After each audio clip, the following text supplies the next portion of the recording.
And I tell you today, you may have failed. You may have experienced pain today. Huwag kang mag-alala. Sumablay ka, nadapa ka. You just have to come back stronger like never before.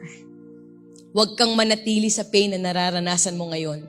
Bumalik ka sa purpose mo.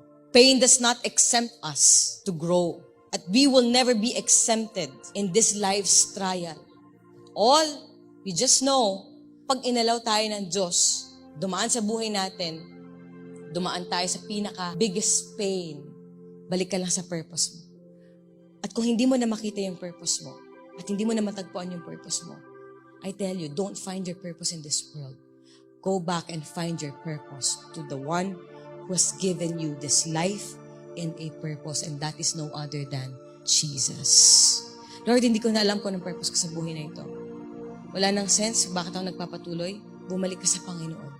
You have to come back stronger. Huwag kang papayag na ganyan na lang ang buhay mo. Light a blaze, patapos na taon ng 2023. But I hope and I pray, alam nyo, sabay-sabay nating harapin yung taon ng 2024. Mas pinatapang, mas pinalakas, mas pinatatag ng Panginoon.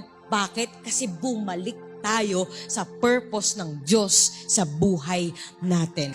It's just a part of your preparation.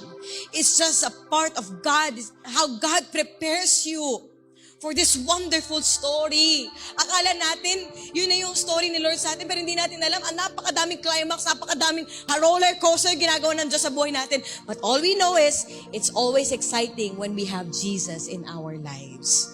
There is always a purpose.